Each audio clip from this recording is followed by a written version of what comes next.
ഹരിയാനയിലെ ഫരീദാബാദിൽ ഓടിക്കൊണ്ടിരുന്ന വാനിൽ യുവതിയെ കൂട്ടബലാത്സംഗം ചെയ്തു. അതിക്രമത്തിന് ശേഷം യുവതിയെ റോഡിലേക്ക് വലിച്ചെറിഞ്ഞ് അക്രമികൾ കൊടും ക്രൂരത തുടർന്നു. ഗുരുതരമായി പരിക്കേറ്റ യുവതി ആശുപത്രിയിൽ ചികിത്സയിലാണ്. തിങ്കളാഴ്ച രാത്രി 8:30-യോടെയാണ് സംഭവം. വാഹനത്തിനായി കാത്തുനിന്ന 25-കാരിയെ ലിഫ്റ്റ് വാഗ്ദാനം ചെയ്ത് വാഹനത്തിനുള്ളിൽ കയറ്റിയായിരുന്നു കൊടും ക്രൂരത. സുരക്ഷിതമായി എത്തിക്കാമെന്ന് ഉറപ്പു നൽകിയ പ്രതികൾ യുവതിയെ ഈക്കോ വാനിനുള്ളിൽ കയറ്റുകയായിരുന്നു. ഗുരുഗ്രാം ഫരീദാബാദ് റോഡിലേക്ക് വാഹനമെത്തിയതിന് പിന്നാലെ അക്രമികൾ യുവതിയെ ബലാത്സംഗം ചെയ്തു. 3 മണിക്കൂർ നീണ്ട അതിക്രമത്തിനൊടുവിൽ ഓടുന്ന വാനിൽ നിന്ന് യുവതിയെ റോഡിലേക്ക് വലിച്ചെറിഞ്ഞു.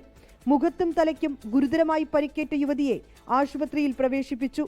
മുഖത്ത് 12 തുന്നലുകളുണ്ട്. യുവതിയുടെ വീട്ടുകാർ നൽകിയ പരാതിയിൽ കൊട്വാലി പോലീസ് കേസ് രജിസ്റ്റർ ചെയ്തു. സംഭവത്തിൽ 2 പേരെ അറസ്റ്റ് ചെയ്തു. 24 ഡൽഹി. ലോകത്തെവിടെയായാലും ഏത് സമയത്തും 24 വാർത്തകളും ഓഗ്മെന്റഡ് റിയാലിറ്റി പാക്കേജുകളും എക്സ്പ്ലെയിനറുകളും വിശദമായി കാണാൻ ഞങ്ങളുടെ യൂട്യൂബ് ചാനൽ നിങ്ങൾക്ക് സബ്സ്ക്രൈബ് ചെയ്യാം.